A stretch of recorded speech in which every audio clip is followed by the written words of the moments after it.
Welcome to the Crusader. It's been a long time coming, yo.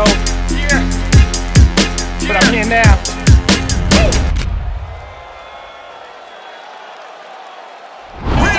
Caught that right hook counter again by Adesanya. He landed it over and over again. Israel Adesanya is what he knew and thought he was. That's Baka, he's a no long talker. Quick to let the motherfucking text slam. We don't need to hear about the next man. I don't throw in hope. I aim and fire. Down the barrel. Left them, get dipped from the whole ends. If Gilla calls shots, no questions. G, wait till I'm resting. But we still got love for the West End. If it's a chit-chat thing, better talk. How are we guys? Today I'm so dusty, man. Yeah, I was thinking about that last night. I'm like, ooh, do I make the mission? Yeah. You get them chips? Yeah, he only had like 6 hours. Oh, no, the chips, I didn't get them. You did get it yet? I didn't want to put that bottom toe out. Yeah. Because it doesn't look much like Horace anymore, and then it just looked a bit funny when I did change it. Yeah. But I changed that angle of the knees, and I put the spread like this. Thank you. I think that works. Perfect. Oh.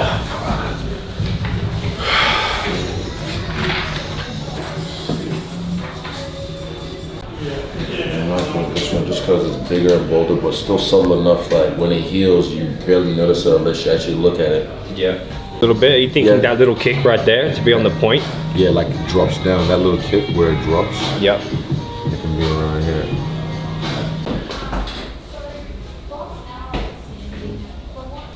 And I don't need to straighten my eyebrows. I'm like a naked mole rat. Yeah, I'm not very hairy at all. Yeah. See, I only just shaved this yesterday. Oh. Beard gang. See the little stubble? That's right, respect the stubble.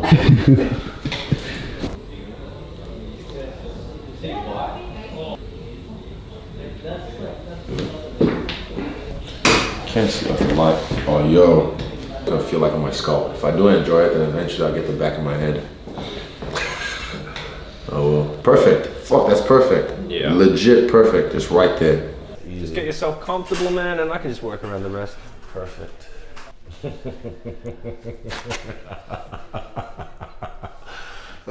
just waiting for the first hit. Like, be like, oh yeah, that's what it feels like. You feel so young. How old are you now? Me? Yeah. 32 in March. 32, I can bet. I don't feel old. Like, I don't feel like I'm like 30. Yeah, I don't feel like I'm even. I feel like I'm 15 sometimes. I do, bro. Yeah. Even when I have kids, like I see my kids, I'm like, what the fuck? How did I have these kids? Like they're my That's how I kids. feel Right? with, like when I do big deals or like I go to my properties, I'm like, who let me buy a house? Well, bro, you're telling me like I've got all these, like I own these buildings. You know, like I own like. And you're like, how did I do this? I got my home like that I live in. I've got some investment properties and shit, and I'm like, damn, you know, like I'm just a kid. Yeah, it feels like that anyway. Alright, bro, so I'll give you a little dot so you get that feel for that first little line. And then we You make me scared. Oh, it's going to it's gonna be a long day. Alright. No, I'll give you that little dot. Ready? That's easy. Keep going. Alright, bro. I think it's just the anticipation, as always. Yeah. Because when I was gonna do my back piece, it was the anticipation like, oh fuck, it's gonna be a big piece, it's gonna be ages. I'm gonna go over the spinal cord and this and that. Like just the just constantly, Yeah, then once you get it done, they're like, that's so good. Who does, like, how many people have you had do work on you? A lot? Yeah, there's been a few, because I like to collect, you know, like I like artists, man. I like having these memories from all these people and journeys and stuff that I've been on. And like I did a lot of traveling when I was tattooing, and a lot of famous artists that I got to meet and work alongside, and just collected a piece from them. Yeah, and you do the same as well? Yep.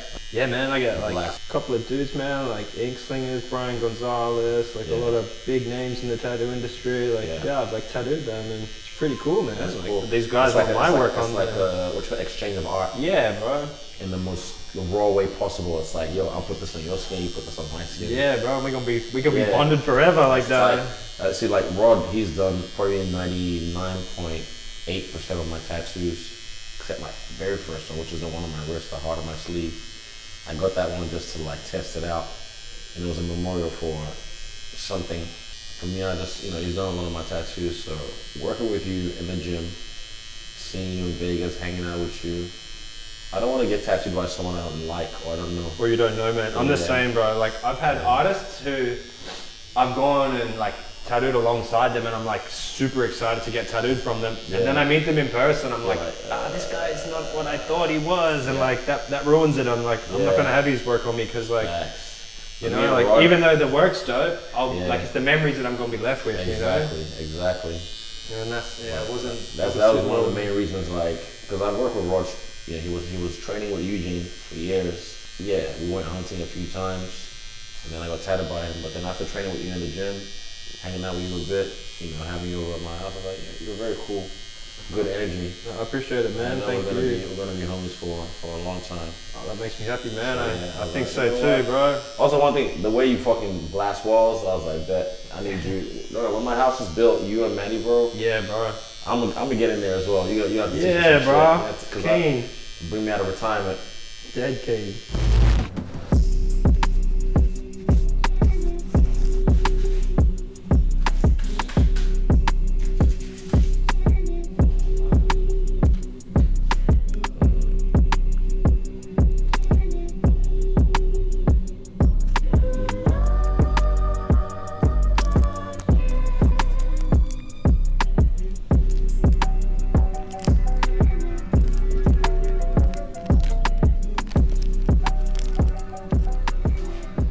What's your heritage? I'm a bit of a mutt, bro. I'm like a Where bit are they of a from, pizza. your parents? My parents are both born in Australia. Yeah? But all my grandparents are from somewhere else. I sense Sicilian in you a little bit. It's German, Okay. Persian, Chinese, and then my grandmother. They don't really 100% know, but I'm pretty sure she's like white New Zealand. Oh wow. Yeah. Crazy. I can see you were born, I believe you. I grew up playing footy and kicking it with all the Islander boys. Yeah. So like you get the accent and stuff too sometimes. The lingo, yeah. Yeah, when I hang out with my road mates, give it like an hour and say, fuck, shut up, Al. Yeah, bro. Not even. I'm like that when I travel a lot. Like, yeah. No matter what country, if I go to Indonesia or I go to Spain or wherever it is, like however I sort of need to change my dialect a little bit so that people just understand me better, I just do it. That's the thing people don't understand. Like everyone code switches. They call it code switching. Code switching. Like everyone code switches, even on the subtle level. Like I've had friends, even fucking Eugene or people jump in a cab and the Indian guy's driving the cab and goes, hey guy, where would you like to go? And they somehow just instinctively or they take the English to a level where they think the other guy can understand. I'm like, yo, he speaks perfect English. Just speak regularly to him, he'll understand. But people still do it. Like if it's a Chinese guy that's still like, oh, can I get just one them? Like it's like, just fuck I've been living in the train longer than your ass. Exactly. Are you right, buddy? Yeah. Nah, but everyone code switches, and I feel like it's human nature to try and make people feel comfortable around them. So we do that. Like when I travel different places, I'd say like now I'm gonna take schnitz. Schnitz, schnitz. You guys want to get some schnitz? I like that. After Friday, I'm gonna get crumpled up. Since I had a gap right now, I'm like, I want to get some more interest, and I want to stop the year. Just ruthless. Yep. Just don't want to do things my way. I'm going back to that, man. Like last year, I was very like, I wouldn't say submissive is the word, but like very like just letting everyone just take direction in what I did with my everything. I guess I pushed so much into MMA and my career and stuff like that. I just listened to everyone so much that I lost my own voice in it. And it's like definitely like that showed in my last fight. Like I don't even want to wrestle, but I went out there and threw a whole wrestling game in there, and it's like it's all good to listen and have your game plans and do your stuff, but like eventually you just gotta trust you, man, and I'll take that away, and that's my lesson. Audibles in fights before, even with Eugene, like the what was a good example? The Brunson fight. Yeah. Audible. The plan was working actually A to B, but there's other fights as well to say, you know what, I want to try this, and then they just adjust on the fly. Yep. They see it's working. Yep. So you gotta trust you first. Yeah. Even when we trust the game plan, yes, that's game plan for me is always plan B. I think the first thing is you trust your instincts. That's good. That's a good way to look at it, man. Like that's how I sort of like started thinking now. You know, I'm like, I gotta go back to doing me a bit. And life, like a few life lessons happened in the last year where I was like a bit. Now this year, that's how I start. yeah. I'm gonna wait till the end of January. Nah, I didn't do it now. I want to fly over. Just go get tired. Yeah, thanks for coming through and getting tattooed over here, man. Had to fly in and everything, bro. Appreciate it. I like the concept as well, even for your show. Because I've been thinking about. Yeah, I remember we were just briefly talking about it. I think the last time I was over. Yeah. I was like, fuck, that's a good idea because you put it. It's kind of like cold as balls, you know, hot ones. Yeah. That kind of thing. You put the guests under a situation they're not used to, and then get them to, you know, be cool under pressure. Yep. And you get to see a lot of the people, like the ones I like is hot ones, but my favorite was DJ Khaled. The way he mentally parkoured that shit. What do you say? He's like, hey, if I quit, doesn't mean I gave up. I promise you if I stop, doesn't mean I gave up. I was like, I don't know how you did that, but that makes sense. Yeah. I love that I did for see you. that. Because you couldn't handle it after the first one.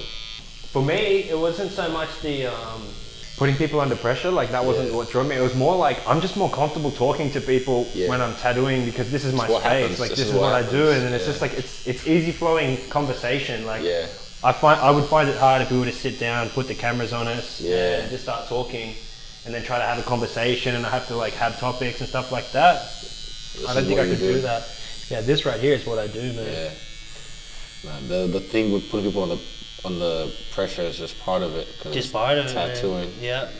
Well, it makes for good TV because you get it. Yeah, you got me good before, bro. Oh man. You know what it's like with your tattooists, man. It's like they're like your hairdressers, man. They just they start hearing everything, and you get comfortable with them, and it's like a therapy session sometimes. Yeah. The way I shop is pretty much the same way I get tattooed. When I shop, my friends are sometimes they cringe because I just walk through. I'm like, I like that. Now, you don't want to go to another store and see if it's in. I'm like, nope. I like it. I want that one. That one. Now. If it's cheaper, nope. I like it. Oh man. Even the Rolly when I. Am I like that, eh, Max? He comes shopping with me. I want that one. I'm like that, and let's go. The same thing when I walk into the Rolly store. I walk in looking half homeless.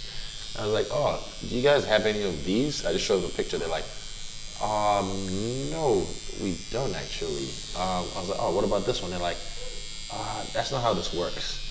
Into Rolly? Yeah, no, yeah. So they have a whole waiting list. I think they had like a 12-month waiting list. The full-on thing, like. They weren't like rude or anything. They just like, oh, that's not how this works. And they explained to me, and I was like, oh shit. And then the next day I got a call from the manager. He's like, hey Israel, my name's Tristan. I heard you visit our store yesterday. I was like, oh yeah, da. I said, well, we've got these 3 pieces coming in next week. I'd love to offer you to be the first to have a look at them. I was like, say less. Now you got me on the first. I go in there, talk to the guy Tristan, and I wait in the waiting room, right? And then we're sitting down, and then he brings out the 3. And straight away, the lighting in the room as well is set, I can tell, to like accentuate the jewelry. So then as he sits there, I puts them on the tray, and I'm just like, that one. I grab it, hold it. This is the one I have now. I'm holding. I'm like, yo, tried it on. I tried the other ones on. I'm like, nah, I want this one. And he was like, oh, bet. Okay, well, he didn't say bet, but you know. Yeah. Oh, bet. Yeah. Tristan's a mad motherfucker. He tried to even say like, because I was flying that weekend, he said we can, you know, if you wait a little bit and you get this, you can get it for cheaper at duty free. And I was like, well, can I leave with this one now? He's like, unfortunately not. I was like, I want this one. I want this one. Don't worry about it. It might have saved me like 10 grand or whatever it was, but I was like, I want it now. I don't want it to, I want it now. Yeah, bro. I hear you. And I got it. That's how I shop. So that's how I get tatted as well. Because a lot of my tattoos, people are like, what does it mean? What does it mean? I'm like, shut up. First of all, it looks cool as fuck. That's the number one reason I get tattoos. But I realized through life, the meaning comes to me later on. Then I realized, honestly, like I'm like, why did I get that? Why did I want to get Deadpool blasted on my ribs? Or why did I want to get broken native across my chest? But then like later on in life, the meaning comes to me and I'm like, like I'll have a moment in life or like a light bulb moment where it's just like, and it made sense. Makes sense. Yeah, Like it's your- fucking beautiful, man. It's like my subconscious just knows. Even this, the Falcon of Horus or the Hawk of Horus. Yep. It's like an Egyptian deity. I don't know why I'm getting it. It looks cool as fuck on my neck, but I'm getting it. Doing well, bro. We nearly chopped through this line. Light work, just stretching. Sorry. Oh, look at stretch this one.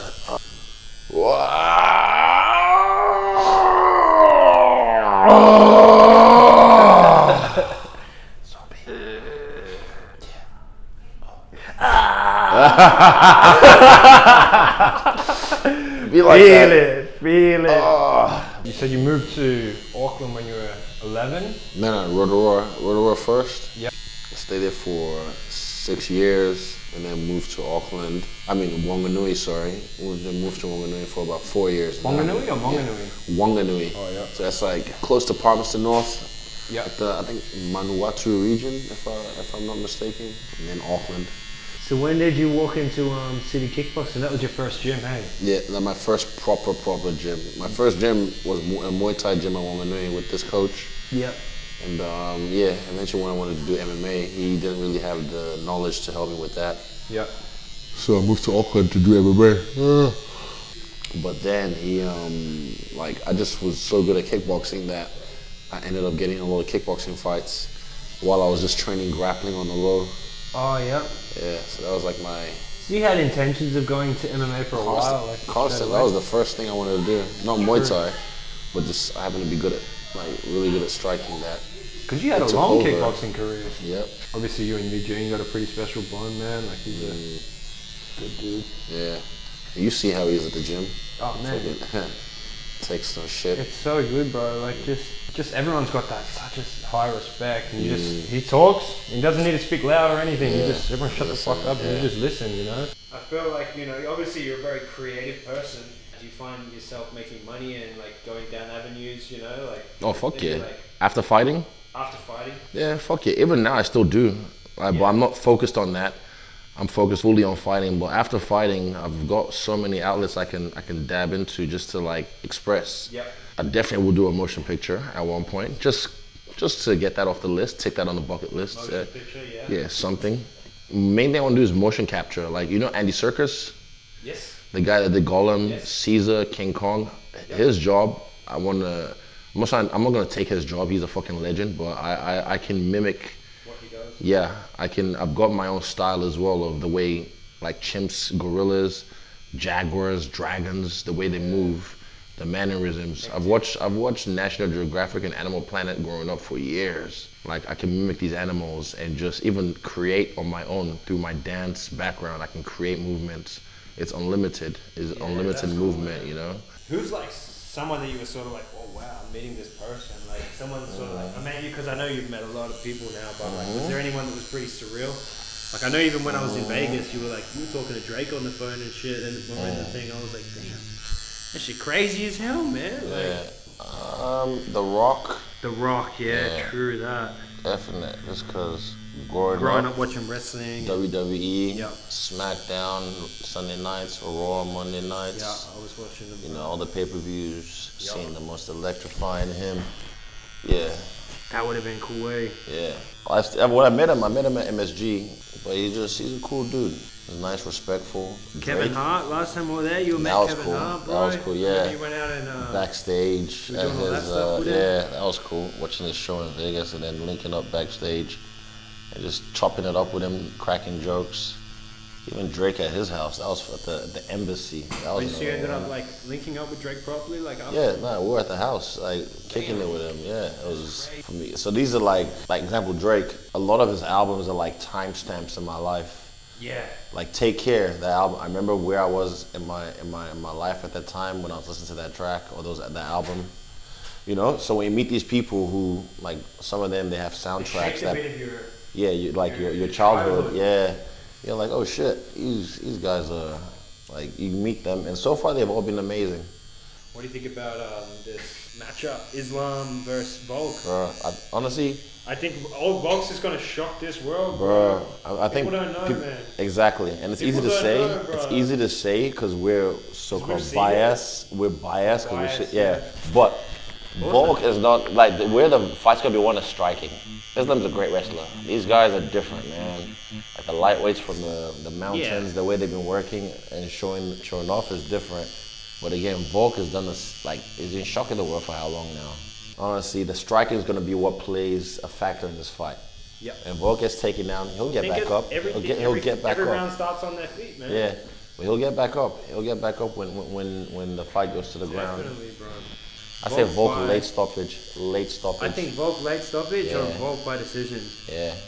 You have two guys in their prime at the top of the division fighting each other. This is what I love about MMA, or the UFC in particular, because the fights that... The best. Thank you.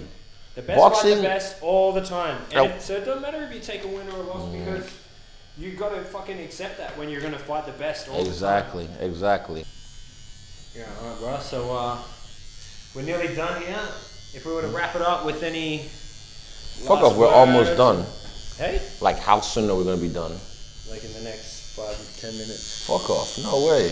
Let's wrap it up, man. Like if you were to give out, doesn't need to be like anything special or anything, but just sum it up, man. Give the viewers maybe some kids, some motivation. Give some haters some fuck offs.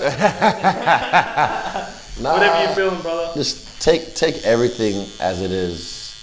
Deal with everything as they come. Because that's one thing I've learned over the last few years. Because don't think about the past and dwell on the past. Don't fantasize or romanticize the future. Especially you ladies. Yep, don't. And fellas too. But I just, I'm a man, so I've dealt with that with the opposite sex. But don't dwell on the past. Don't romanticize the future. Now. That's all you have is right now. And it's honestly, it makes sense. In the now, live for the now. It's so cliche, but like I find myself when I'm living in the now, life is sweet. Even when it's shit, it's sweet. Like it just flows better for me when I focus on right now. And plan for the future, of course, learn from the past, but yeah, just right now. And the last one I'll say that really saved me in so many situations, I learned this from therapy. Do not react. Respond. That will save you a lot of fucking problems, man. Business and life. Because a lot of men, especially, something happens and you have emotions. What the I just want to react, whether it's your missus, your parents, or kids. It's like, nah. The situations I've been in last year, I could have fumbled, man. I could have fumbled the back, I could have fumbled the move.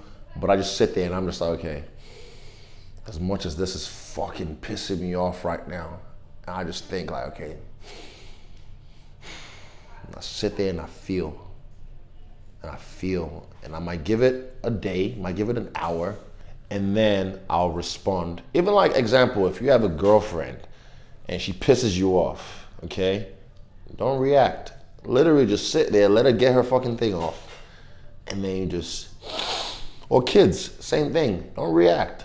Then you respond calmly when you have a chance to gather your thoughts. That saved me so many. That's one of the biggest things I learned 2 years ago during 2020. During the COVID times, I learned that. Don't react, respond. Because fuck. That's a good one, bro. Saves you so much heartache, saves you so much money. You gotta just bite that ego a little bit, and you're gonna get a better result at the end. Yeah.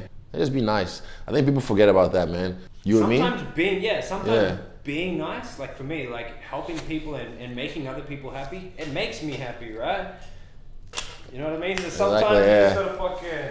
I know when I'm down. Just chill for a bit. Try and be happy. Try and put some good energy out there, and you'll be surprised how much that shit just comes fucking flying right back around. Facts, tenfold. Like if I'm ever in a funk, or I'm ever feeling down or depressed or something, I'll FaceTime this young nephew I talk to, my boyfriend or his kid, Camille, loves me.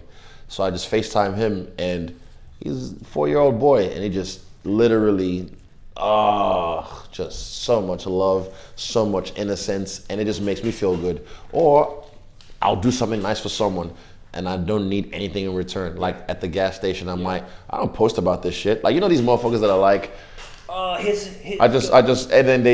it's like, I'm raising awareness to be nice. I'm like, okay, but you know you're doing it for yourself as well. It's not really for the other person. Like, I think Hov said it best. Jay-Z said it best.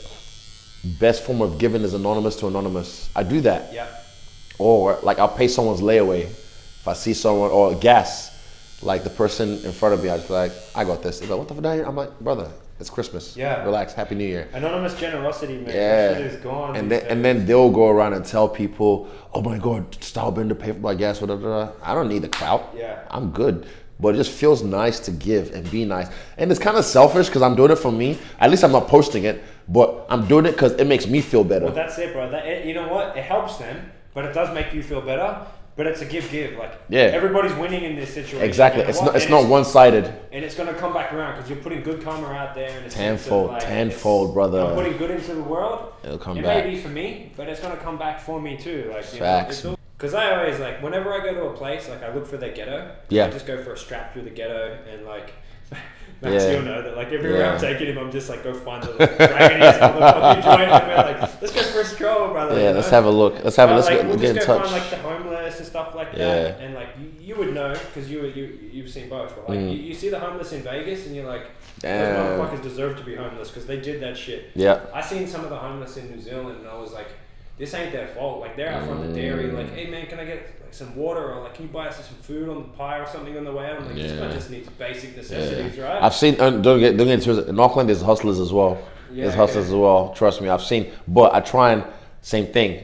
buy them something to eat. You know what? And you see they're genuinely grateful for it, right? Bro, I try to give someone a homeless.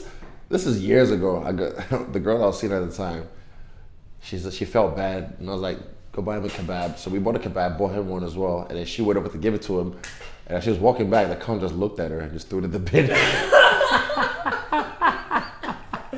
And I told her, she was like, what? And he's sitting there just looking at us with no kebab in his hand. I'm just like, don't worry about it. You want to crack money. Yeah, exactly. But he literally just like, he looked at her and she did something nice and she's walking back to me. He just goes, boom, in the bin. And I was just like, the fuck? It's funny now, but I was like, this motherfucker. Yeah, bro. No, you know what I mean. But yeah, but not that shit. Like, I'm out in New Zealand and I'm like buying people. Like, one morning, I think I had a bad morning. Something happened, and I'm like just taking a strap up the road. And I'm like, it was cold as a motherfucker. It was early morning, and I'm like, people have been banked out and they got no clothes or whatever. That's I'm like, sad, bro. Buying this guy some this and that, and giving this guy some money and whatever. And I'm like, it's making me better, and it turned my morning around. But I could see that it genuinely helps changed them. Facts. It genuinely did. Facts. You know? But those three things right there saved me a lot, man. Saved me a lot. So those three things set you up right. Well, you got the message though. You just got the message. What's up? Rewind it, figure it out. Anyway, yeah, it's free game. That shit was free game. Yeah, man. man. Be thankful. Enjoy. But that's life though, man. And I'm grateful for everything. Everything, man. Good, bad, ugly, the beautiful. That's right. Deal with things as they come. That was the first one. Deal with things as they come. Don't try and romanticize the future or dwell on the past. That was it. For the young men. I noticed that one, man. It's like, with all the goods comes bad. With all the highs comes lows. And you just got to ride that wave. No matter how good things go for you, no matter how much money you make, no matter how many good-looking girls chase you, or no matter how much nice clothes you buy, everything that comes up comes back down, man. And you just got to ride that wave, man. Like, it was people are so quick to like give people drugs for, like, you know, depression and things like that. Yeah. I'm not saying it's not a clinical disease or people can't help it, but like, we've all been dealing with this shit for years. Our grandfathers, our dads, all that shit, man. And, you know, and we didn't have what we did, but we dealt with it a lot better back in the day because there was no excuses. And you know what it is? They just learned to deal with it, man. Yeah, learn to deal with it, navigate it. Navigate through it, and learning how to, even your emotions, learning how to understand your emotions. Like, that's why the don't react, respond comes in handy, because a lot of people, men especially, I'll put it on us, don't know how to handle their emotions. And that's why sometimes a lot of men get really insecure with how I am, because they're like, how the fuck is this guy just able to express what I wish I could express? Why can he wear friends? Yeah, why can he just fucking express how he feels and I can't? But they don't realize that's why they feel the way they feel, because they see someone doing what they want to do. Exactly. Even me, anytime if I ever feel a way, I know for a fact it's more about me than it is about the person. Even if it's that person doing some fuck shit, I'll be like, why does that make me feel a certain type of way? Yeah. Then I have to go inside and figure it out, like why. And then I realize, it's because he reminds me of this person from my past, or maybe Yeah. he reminds me of me from my past when I used to be like that. Yep. You know, because I've seen some shit and I'm I like, see what that the shit. I hell? see my little brother growing up, going through the temper tantrums that I used to have with, and the emotions that I used to feel with. It makes you feel away, like, what the fuck are you doing? Bruh, come on, man! Like, snap out of it. Like, you're bigger than that. You can grow out of that. You know. But you've been through that. But I've been through that. You Yeah. know, you got to go through those experiences to Yourself, learn. yeah. That's another one. You have to go through. Sometimes you may understand something, so like everything. You may understand everything about it, but until you actually experience it, you don't actually. What I say, you can read all the books on swimming, but unless you jump in the water, you don't know how to swim. Yeah. Sound like some Tourette's shit. Alright, bro. Jump up. Let's have a look at you. Are we done? You might be if you like it. Oh, bro, trust me, I love it. I love it. I'm gonna look in the mirror. Fuck, that's all the tips at the end. Yo! Yeah, so I went like That's perfect. dark on this one, Yeah. a bit lighter on that one, so you see the line work more on this one, you'll see the black sort of pop on that one. Bro, that's beautiful, man. So there's a contrast between the two wings, which one's forward, which one's back. Yeah. So you can actually see. Fuck, that's beautiful, man. I just love the tips at the end of this one. It's like, Yeah, and then the it's bottom of that giving, one. I don't know, something tribal, like Native American even. Fuck, that's beautiful. Brother, legend. My man. Oh, I love you. I'm glad you love it, bro. Ah, thanks, man. It's fucking beautiful. And this one right here, this is low key. I love this. This is my favorite for today. It's just out of my comfort, not out of my comfort zone, but other people's comfort zones. But I love that. Nah, I don't give a fuck. They can live with it. Hey, eat it.